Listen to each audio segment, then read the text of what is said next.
Bonjour, aujourd'hui je vais vous lire la Constitution de l'Organisation mondiale de la santé. Les États partis à cette Constitution déclarent en accord avec la Charte des Nations Unies que les principes suivants sont à la base du bonheur des peuples, de leurs relations harmonieuses et de leur sécurité. La santé est un état de complet bien-être physique, mental et social, et ne consiste pas seulement en une absence de maladie ou d'infirmité. La possession du meilleur état de santé qu'il est capable d'atteindre constitue l'un des droits fondamentaux de tout être humain, quelle que soit sa race, sa religion, ses opinions politiques, sa condition économique ou sociale. La santé de tous les peuples est une condition fondamentale de la paix du monde et de la sécurité. Elle dépend de la coopération la plus étroite des individus et des États. Les résultats atteints par chaque État dans l'amélioration et la protection de la santé sont précieux pour tous. L'inégalité des divers pays en ce qui concerne l'amélioration de la santé et la lutte contre les maladies, en particulier les maladies transmissibles, est un péril pour tous. Le développement sain de l'enfant est d'une importance fondamentale. L'aptitude à vivre en harmonie avec un milieu en pleine transformation est essentielle à ce développement. L'admission de tous les peuples au bénéfice des connaissances acquises par des sciences médicales, psychologiques et apparentées est essentielle pour atteindre le plus haut degré de santé. Une opinion publique éclairée et une coopération active de la part du public sont d'une importance capitale pour l'amélioration de la santé des populations. Les gouvernements ont la responsabilité de la santé de leur peuple. Ils ne peuvent y faire face qu'en prenant des mesures sanitaires et sociales appropriées. Acceptant ces principes, dans le but de coopérer entre elles et avec tous autres, pour améliorer et protéger la santé de tous les peuples, les parties contractantes acquiescent à ladite constitution et établissent par les présentes l'Organisation mondiale de la santé comme une institution spécialisée au terme de l'article 57 de la Charte des Nations unies. Chapitre 1. But. Article 1. Le but de l'Organisation mondiale de la santé, ci-après dénommée l'organisation, est d'amener tous les peuples au niveau de santé le plus élevé possible. Chapitre 2. Fonction. Article 2. L'organisation, pour atteindre son but, exerce les fonctions suivantes. Petit a. Agir en tant qu'autorité directrice et coordinatrice dans le domaine de la santé, des travaux ayant un caractère international. Petit b. Établir et maintenir une collaboration effective avec les Nations Unies, les institutions spécialisées, les administrations gouvernementales de la santé, les groupes professionnels ainsi que telles autres organisations qui paraîtraient indiquées. Petit c. Aider les gouvernements sur leur demande à renforcer leurs services de santé. D. Fournir l'assistance technique appropriée et, dans les cas d'urgence, l'aide nécessaire, à la requête des gouvernements ou sur leur acceptation. E. Fournir ou l'aider à fournir à la requête des Nations Unies des services sanitaires et des recours à des groupements spéciaux tels que les populations des territoires sous tutelle. F. Établir et entretenir tels services administratifs et techniques jugés nécessaires, y compris des services d'épidémiologie et de statistique. G. Stimuler et faire progresser l'action tendant à la suppression des maladies épidémiques, endémiques et autres.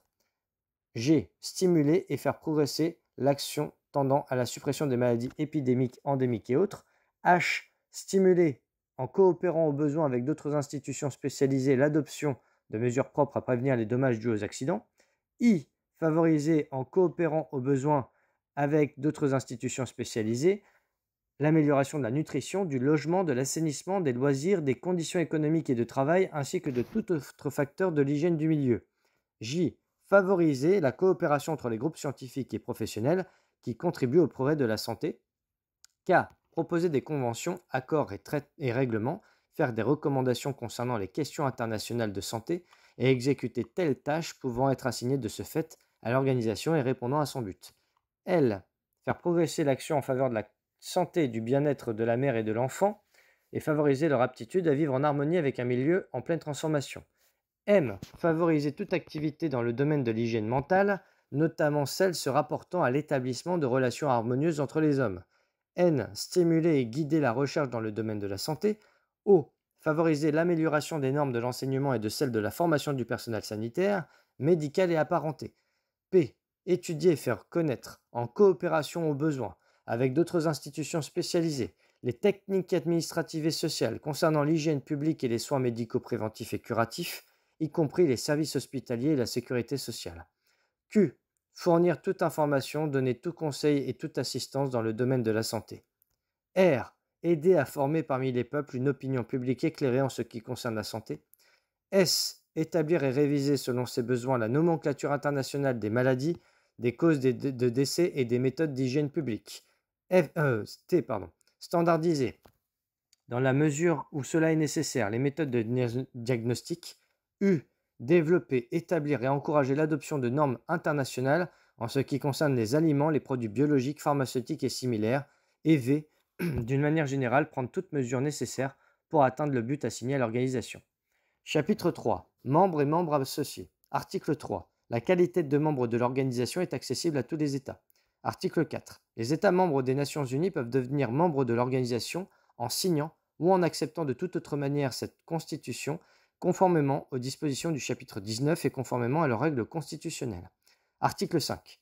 Les États dont les gouvernements ont été invités à envoyer des observateurs à la Conférence internationale de la santé tenue à New York en 1946 peuvent devenir membres en signant ou en acceptant de toute autre manière cette constitution conformément aux dispositions du chapitre 19 et conformément à leurs règles constitutionnelles, pourvu que leur signature ou acceptation devienne définitive avant la première session de l'Assemblée de la Santé.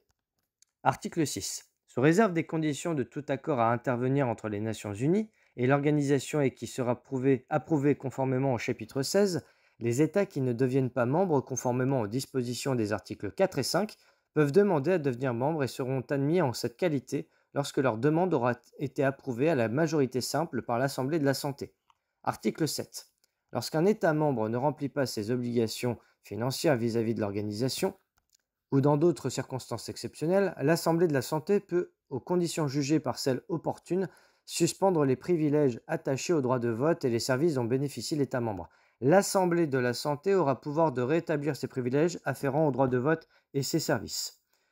Dans cet article 7, l'amendement à cet article adopté par la 18e Assemblée mondiale de la santé n'est pas encore entré en vigueur. Article 8. Les territoires ou groupes de territoires n'ayant pas la responsabilité de la conduite de leurs relations internationales peuvent être admis en qualité de membres associés par l'Assemblée de la Santé, sur la demande faite pour le compte d'un tel territoire ou groupe de territoire par l'État membre ou par une autre autorité ayant la responsabilité de la conduite de leurs relations internationales. Les représentants des membres associés à l'Assemblée de la Santé devraient être qualifiés par leurs compétences techniques dans le domaine de la santé et devraient être choisis dans la population indigène. La nature et l'étendue des droits et obligations des membres associés seront déterminés par l'Assemblée de la Santé. Chapitre 5. Assemblée mondiale de la santé. Article 10. L'Assemblée de la Santé est composée de délégués représentant les États membres. Article 11. Chaque État membre est représenté par 3 délégués au plus. L'un d'eux étant désigné par l'État membre comme chef de délégation, ces délégués devraient être choisis parmi les personnalités les plus qualifiées par leurs compétences techniques dans le domaine de la santé qui, de préférence, représenteraient l'administration nationale de la santé de l'État membre. Article 12. Des suppléants et des conseillers sont admis à accompagner les délégués. Article 13. L'Assemblée de la Santé se réunit en session ordinaire annuelle et en autant de sessions extraordinaires que les circonstances peuvent l'exiger. Les sessions extraordinaires seront convoquées à la demande du Conseil ou d'une majorité des États membres. Article 14. L'Assemblée de la Santé, lors de chaque session annuelle, choisit le pays ou la région dans lequel se tiendra sa prochaine session annuelle. Le Conseil, en fixant ultérieurement le lieu, le Conseil détermine le lieu où se tiendra chaque session extraordinaire. Article 15. Le Conseil, après consultation du secrétaire général des Nations Unies, arrête la date de chaque session annuelle et de chaque session extraordinaire. Article 16. L'Assemblée de la Santé élit son président et les autres membres du bureau au début de chaque session annuelle. Ils demeurent en fonction jusqu'à l'élection de leur successeur. Article 17. L'Assemblée de la Santé adopte son propre règlement. Article 18. Les fonctions de l'Assemblée de la Santé consistent à petit a. Arrêter la politique de l'organisation. Petit b. Élire les États appelés à désigner une personne au Conseil. C. Nommer le directeur général. D. Étudier et approuver les rapports et les activités du Conseil et du directeur général. Donner au Conseil des instructions en des matières ou certaines mesures, certaines études et recherches, ainsi que la présentation des rapports pourraient être considérées comme désirables. E. Créer toute commission nécessaire aux activités de l'organisation. F. Contrôler la politique financière de l'organisation, examiner et approuver son budget. G. Donner des instructions au Conseil et au directeur général pour appeler l'attention des États membres et des organisations internationales, gouvernementales ou non gouvernementales, sur toute question concernant la santé que l'Assemblée de la Santé pourra juger digne d'être signalée. H. Inviter toute organisation internationale ou nationale, gouvernementale ou non gouvernementale, assumant des responsabilités apparentées à celles de l'organisation, à nommer des représentants pour participer, sans droit de vote, à ses sessions ou à celles de commissions et conférences réunies sous son autorité, aux conditions prescrites par l'Assemblée de la Santé. Cependant, s'il s'agit d'organisations nationales, les invitations ne pourront être envoyées qu'avec le consentement du gouvernement intéressé. I. Étudier des recommandations ayant trait à la santé, émanant de l'Assemblée générale, du Conseil économique et social, des conseils de sécurité ou de tutelle des Nations unies, et faire rapport à ceux-ci sur les mesures prises par l'organisation en exécution de telles recommandations. J. Faire rapport au Conseil économique et social conformément aux dispositions de tout accord intervenu entre l'organisation et les Nations unies. K. Encourager ou diriger tous travaux de recherche dans le domaine de la santé en utilisant le personnel de l'organisation ou en créant des institutions qui lui seront propres, ou en coopérant avec des institutions officielles ou non officielles de chaque État membre avec le consentement de son gouvernement. I. L. Pardon. Créer toute telle autre institution jugée souhaitable. M. Prendre toute autre mesure propre à réaliser le but de l'organisation. Article 19. L'Assemblée de la Santé a autorisé pour adopter les conventions ou accords se rapportant à toute question entrant dans la compétence de l'organisation. La majorité des 2/3 de l'Assemblée de la Santé sera nécessaire pour l'adoption de ces conventions ou accords, lesquels entreront en vigueur au regard de chaque État membre lorsque ce dernier les aura acceptés conformément à des règles constitutionnelles. Article 20. Chaque État membre s'engage à prendre, dans un délai de 18 mois après l'adoption d'une convention ou d'un accord par l'Assemblée de la Santé, les mesures en rapport avec l'acceptation de telle convention ou de tel accord. Chaque État membre notifiera au directeur général les mesures prises et s'il n'accepte pas cette convention ou cet accord dans le délai prescrit, il adressera une déclaration motivant sa non-acceptation. En cas d'acceptation, chaque État membre convient d'adresser un rapport annuel au directeur général, conformément au chapitre 14. Article 21. L'Assemblée de la Santé aura autorité pour adopter les règlements concernant a. Telle mesure sanitaire et de quarantaine ou toute autre procédure destinée à empêcher la propagation des maladies d'un pays à l'autre. B. La nomenclature concernant les maladies, les causes de décès et les méthodes d'hygiène publique. C. Des standards sur les méthodes de diagnostic applicables dans le cadre international. D. Des normes relatives à l'innocuité, la pureté et l'activité des produits biologiques, pharmaceutiques et similaires qui se trouvent dans le commerce international. E. Des conditions relatives à la publicité et à la désignation des produits biologiques, pharmaceutiques et similaires qui se trouvent dans le commerce international. Article 22. Les règlements adoptés en exécution de l'article 21 entreront en vigueur pour tous les États membres, leur adoption par l'Assemblée de la Santé ayant été dûment notifiée, exception faite pour tel membre qui pourrait faire connaître au directeur général, dans les délais prescrits par la notification, qu'il les refuse ou font des réserves à leur sujet. Article 23. L'Assemblée de la Santé a autorité pour faire des recommandations aux États membres en ce qui concerne toute question entrant dans la compétence de l'organisation. Chapitre 6. Conseil exécutif. Article 24. Le Conseil est composé de 34 personnes désignées par autant d'États membres. L'Assemblée de la Santé choisit, compte tenu d'une répartition géographique équitable, les États appelés à désigner un délégué au Conseil, étant entendu qu'au moins 3 de ses membres doivent être élus parmi chacune des organisations régionales établies en application de l'article 44. Chacun de ces États enverra au Conseil une personnalité, techniquement qualifiée dans le domaine de la santé, qui pourra être accompagnée de suppléants et de conseillers. Article 25. Ces membres sont élus pour 3 ans et sont rééligibles. Cependant, parmi les membres élus lors de la première session de l'Assemblée de la Santé qui suivra l'entrée en vigueur de l'amendement à la présente Constitution, portant le nombre des membres du Conseil de 32 à 34, le mandat des membres supplémentaires élus sera, s'il y a lieu, réduit d'autant qu'il le faudra pour faciliter l'élection d'au moins un membre de chaque organisation régionale chaque année. Article 26. Le Conseil se réunit au moins 2 fois par an et détermine le lieu de chaque réunion. Article 27. Le Conseil élit son président parmi ses membres et adopte son propre règlement. Article 28. Les fonctions du Conseil sont les suivantes. A. Appliquer les décisions et les directives de l'Assemblée de la Santé. B. Agir comme organe exécutif de l'Assemblée de la Santé. C. Exercer toute autre fonction à lui confiée par l'Assemblée de la Santé. D. Donner des consultations à l'Assemblée de la Santé sur les questions qui lui seraient soumises par cet organisme et sur celles qui seraient déférées à l'organisation par des conventions, des accords et des règlements. E. De sa propre initiative, soumettre à l'Assemblée de la Santé des consultations ou des propositions. F. Préparer les ordres du jour des sessions de l'Assemblée de la Santé. G. Soumettre à l'Assemblée de la Santé pour examen et approbation un programme général de travail s'étendant sur une période déterminée. H. Étudier toute question relevant de sa compétence. I. Dans le cadre des fonctions et des ressources financières de l'organisation, prendre toute mesure d'urgence dans le cas d'événements exigeant une action immédiate. Il peut en particulier autoriser le directeur général à prendre les moyens nécessaires pour combattre les épidémies, participer à la mise en œuvre des secours sanitaires, apporter aux victimes d'une calamité et entreprendre telles études ou recherches sur l'urgence desquelles son attention aura été attirée par un État quelconque ou par le directeur général. Article 29. Le Conseil exerce, au nom de l'Assemblée de la Santé tout entière, les pouvoirs que lui sont délégués par cet organisme. Chapitre 7. Secrétariat. Article 30. Le secrétariat comprend le directeur général et tel personnel technique et administratif nécessaire à l'organisation. Article 31. Le directeur général est nommé par l'Assemblée de la Santé sur proposition du Conseil et suivant les conditions que l'Assemblée de la Santé pourra fixer. Le directeur général, placé sous l'autorité du Conseil, est le plus haut fonctionnaire technique et administratif de l'organisation. Article 32. Le directeur général est de droit secrétaire de l'Assemblée de la Santé, du Conseil, de toute commission et de tout comité de l'organisation, ainsi que des conférences qu'elle convoque. Il peut déléguer ses fonctions.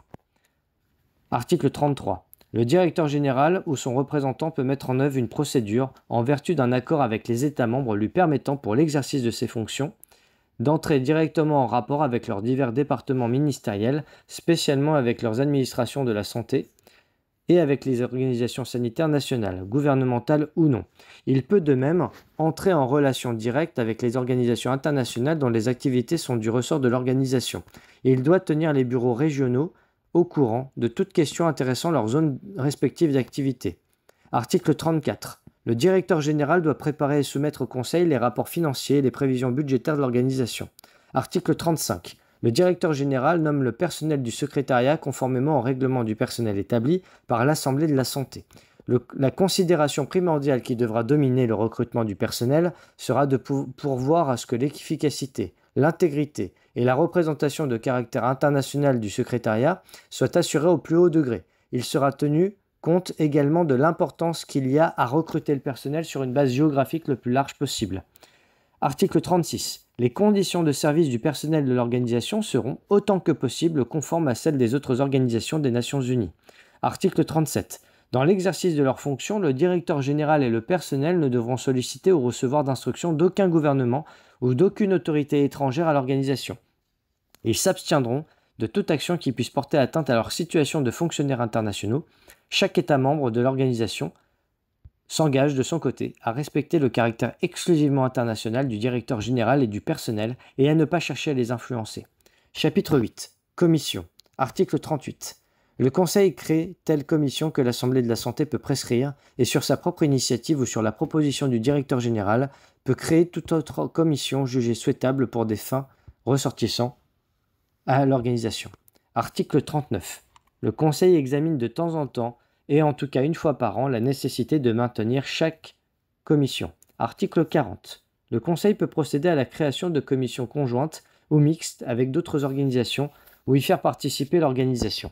Il peut assurer la représentation de l'organisation dans des commissions instituées par d'autres organismes. Chapitre 9. Conférences. Article 41. L'Assemblée de la Santé ou le Conseil peut convoquer des conférences locales, générales, techniques ou tout autre d'un caractère spécial pour étudier telle question rentrant dans la compétence de l'organisation et assurer la représentation à ces conférences d'organisations internationales et avec le consentement des gouvernements intéressés, d'organisations nationales les unes ou les autres pouvant être de caractère gouvernemental ou non. Les modalités de cette représentation sont fixées par l'Assemblée de la Santé ou le Conseil. Article 42. Le Conseil pourvoit à la représentation de l'organisation dans les conférences où il estime que celle-ci possède un intérêt. Chapitre 10. Siège. Article 43. Le lieu du siège de l'organisation sera fixé par l'Assemblée de la Santé après consultation des Nations Unies. Chapitre 11. Arrangements régionaux. Article 44.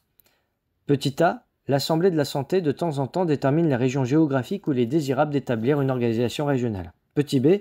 L'Assemblée de la Santé peut, avec le consentement de la majorité des États membres situés dans chaque région ainsi déterminée, établir une organisation régionale pour répondre aux besoins particuliers de cette région. Il ne pourra y avoir plus d'une organisation régionale dans chaque région. Article 45. Chacune des organisations régionales sera partie intégrante de l'organisation en conformité avec la présente Constitution. Article 46. Chacune des organisations régionales comporte un comité régional et un bureau régional. Article 47. Les comités régionaux sont composés de représentants des États membres et des membres associés de la région en question. Les territoires ou groupes de territoires d'une région n'ayant pas la responsabilité de la conduite de leurs relations internationales et qui ne sont pas des membres associés ont le droit d'être représentés à ces comités régionaux et d'y participer. La nature et l'étendue des droits et des obligations de ces territoires ou groupes de territoires vis-à-vis des comités régionaux seront fixés par l'Assemblée de la Santé en consultation avec l'État membre ou toute autre autorité ayant la responsabilité de la conduite des relations internationales de ces territoires et avec les États membres de la région. Article 48. Les comités régionaux se réunissent aussi souvent qu'il est nécessaire et fixent le lieu de chaque réunion. Article 49.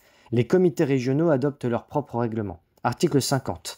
Les fonctions du comité régional sont les suivants. A. Formuler des directives se rapportant à des questions d'un caractère exclusivement régional. B. Contrôler les activités du bureau régional. C. Proposer au bureau régional la réunion de conférences techniques ainsi que tout travail ou toute recherche additionnelle sur des questions de santé qui, de l'avis du comité régional, seraient susceptibles d'atteindre le but poursuivi par l'organisation dans la région. D. Coopérer avec les comités régionaux respectifs des Nations Unies et avec ceux d'autres institutions spécialisées ainsi qu'avec d'autres organisations internationales, régionales possédant avec l'organisation des intérêts communs. E. Fournir des avis à l'organisation par l'intermédiaire du directeur général sur les questions internationales de santé d'une importance débordant le cadre de la région. F. Recommander l'affectation des crédits régionaux supplémentaires par des gouvernements des régions respectives si la part du budget central de l'organisation allouée à cette région est insuffisante pour l'accomplissement des fonctions régionales. G. Toute autre fonction pouvant être déléguée au comité régional par l'Assemblée de la Santé, le Conseil ou le directeur général. Article 51. Sous l'autorité générale du directeur général de l'organisation, le bureau régional est l'organe administratif du comité régional. Il doit en outre exécuter, dans les limites de la région, les décisions de l'Assemblée de la Santé et du Conseil. Article 52. Le chef du bureau régional est le directeur régional nommé par le Conseil en accord avec le comité régional. Article 53. Le personnel du bureau régional est nommé conformément aux règles qui seront fixées dans un arrangement entre le directeur général et le directeur régional. Article 54. L'Organisation sanitaire panaméricaine, représentée par le Bureau sanitaire panaméricain et les conférences sanitaires panaméricaines, et toute autre organisation régionale intergouvernementale de santé existant avant la date de la signature de cette constitution, seront intégrées en temps voulu dans l'organisation. Cette intégration s'effectuera dès que possible par une action commune basée sur le consentement mutuel des autorités compétentes exprimées par les organisations intéressées. Cette organisation sanitaire panaméricaine est devenue l'Organisation panaméricaine de la santé par décision de la 15e conférence sanitaire panaméricaine en septembre-octobre 1958. Chapitre 12. Budget et dépenses. Article 55. Le directeur général prépare et soumet au Conseil les prévisions budgétaires de l'organisation. Le Conseil examine ces prévisions budgétaires et les soumet à l'Assemblée de la Santé en les accompagnant de telles recommandations qu'il croit opportunes. Article 56. Sous réserve de tel accord entre l'organisation et les Nations Unies, l'Assemblée de la Santé examine et approuve les prévisions budgétaires et effectue la répartition des dépenses parmi les États membres conformément au barème qu'elle devra arrêter. Article 57. L'Assemblée de la Santé, ou le Conseil agissant au nom de l'Assemblée de la Santé, a le pouvoir d'accepter et d'administrer des dons et legs faits à l'organisation, pourvu que les conditions attachées à ces dons ou legs paraissent acceptables à l'Assemblée de la Santé ou au Conseil et cadrent avec les buts et la politique de l'organisation. Article 58. Un fonds spécial dont le Conseil disposera à sa discrétion sera constitué pour parer aux cas d'urgence et à tous les événements imprévus. Chapitre 13. Le vote. Article 59. Chaque État membre aura droit à une voix dans l'Assemblée de la Santé. Article 60. Petit a. Les décisions de l'Assemblée de la Santé à prendre sur les questions importantes sont acquises à la majorité des 2/3 des États membres présents et votants. Ces questions comprennent l'adoption de conventions ou d'accords, l'approbation d'accords liant l'organisation aux Nations Unies, ou aux organisations et aux institutions intergouvernementales, en application des articles 69, 70 et 72, les modifications à la présente Constitution. Petit b. Les décisions sur d'autres questions, y compris la fixation de catégories additionnelles de questions, devant être décidées par une majorité des 2/3, sont prises à la simple majorité des États membres présents et votants. Petit c. Le vote, au sein du Conseil et des commissions de l'organisation, sur des questions de nature similaire, s'effectuera conformément aux dispositions des paragraphes A et B du présent article. Chapitre 14. Rapport soumis par les États. Article 61. Chaque État membre fait rapport annuellement à l'organisation sur les mesures prises et les progrès réalisés pour améliorer la santé de sa population. Article 62. Chaque État membre fait rapport annuellement sur les mesures prises en exécution des recommandations que l'organisation lui aura faites et en exécution des conventions, accords et règlements. Article 63. Chaque État membre communique rapidement à l'organisation les lois, règlements, rapports officiels et statistiques importants concernant la santé publiés dans cet État.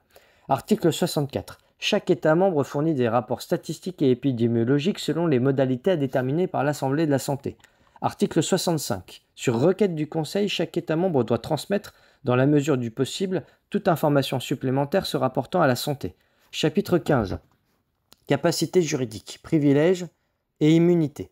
Article 66. L'organisation jouira sur le territoire de chaque État membre de la capacité juridique nécessaire pour atteindre son but et exercer ses fonctions.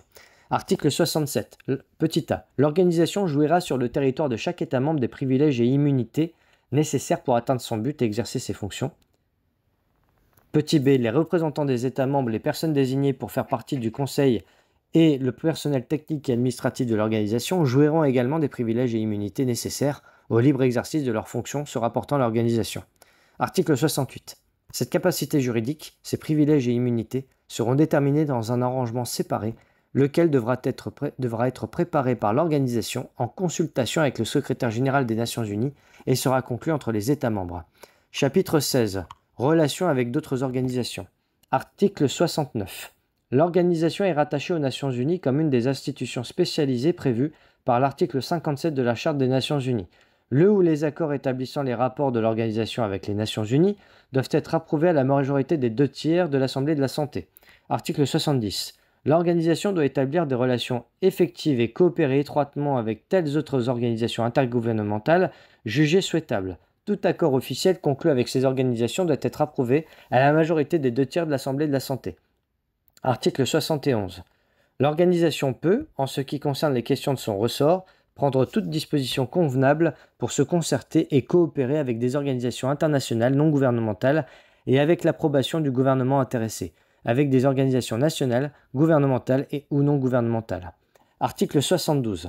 Sous réserve de l'approbation des 2/3 de l'Assemblée de la Santé, l'organisation peut reprendre à d'autres organisations ou institutions internationales dont les buts et les activités entrent dans le domaine de la compétence de l'organisation, telles fonctions, ressources et obligations dont ladite organisation serait chargée au terme d'un accord international ou aux autres termes d'arrangement acceptables pour les deux parties et passer entre les autorités compétentes des organisations respectives.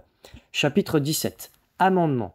Les textes des amendements proposés à cette Constitution seront communiqués par le directeur général aux États membres, 6 mois ou moins avant qu'ils ne soient examinés par l'Assemblée de la Santé. Les amendements entreront en vigueur à l'égard de tous les États membres lorsqu'ils auront été adoptés par les 2/3 de l'Assemblée de la Santé et acceptés par les 2/3 des États membres conformément à leurs règles constitutionnelles respectives. Chapitre 18. L'interprétation. Article 74. Les textes anglais, chinois, espagnols, français et russes de cette Constitution sont considérés comme également authentiques. Article 75. Toute question ou différend concernant l'interprétation ou l'application de cette Constitution, qui n'aura pas été réglée par voie de négociation par l'Assemblée de la Santé, sera déférée par les parties à la Cour internationale de justice conformément au statut de ladite Cour, à moins que les parties intéressées ne conviennent d'un autre mode de règlement. Article 76. Sous le couvert de l'autorisation de l'Assemblée générale des Nations Unies ou sous le couvert de l'autorisation résultant de tout accord entre l'organisation et les Nations Unies, l'organisation pourra demander à la Cour internationale de justice un avis consultatif sur toute question juridique éventuelle du ressort de l'organisation. Article 77. Le directeur général peut représenter devant la Cour l'organisation dans toute procédure se rapportant à toute demande d'avis consultatif. Il devra prendre les dispositions nécessaires pour soumettre l'affaire à la Cour, y compris celles nécessaires à l'exposé des arguments se rapportant aux vues différentes exprimées sur la question. Chapitre 19. Entrée en vigueur. Article 78. Sous réserve des dispositions du chapitre 3, cette Constitution demeurera ouverte à signature ou à acceptation à tous les États.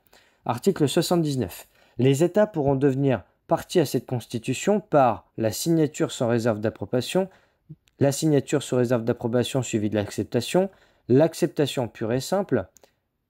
L'acceptation deviendra effective par le dépôt d'un instrument officiel entre les mains du secrétaire général des Nations Unies, Article 80. Cette Constitution entrera en vigueur lorsque 26 États membres des Nations Unies en seront devenus parties, conformément aux dispositions de l'article 79. Article 81. Conformément à l'article 102 de la Charte des Nations Unies, le secrétaire général des Nations Unies enregistrera cette Constitution lorsqu'elle aura été signée, sous réserve d'approbation par un État ou au moment du dépôt du premier instrument d'acceptation. Article 82. Le secrétaire général des Nations Unies informera les États partis à cette Constitution de la date de son entrée en vigueur. Il les informera également des dates auxquelles d'autres États deviendront partis à cette Constitution. En foi de quoi les représentants sous-signés, dûment autorisés à cet effet, signent la présente Constitution. Fait en la ville de New York, ce 22 juillet 1946, en un seul original établi en langue anglaise, chinois, espagnol, français et russe, chaque texte étant également authentique. Les textes originaux seront déposés dans les archives des Nations Unies. Le secrétaire général des Nations Unies délivrera des copies certifiées, conformes à chacun des gouvernements représentés à la conférence. Je vous remercie.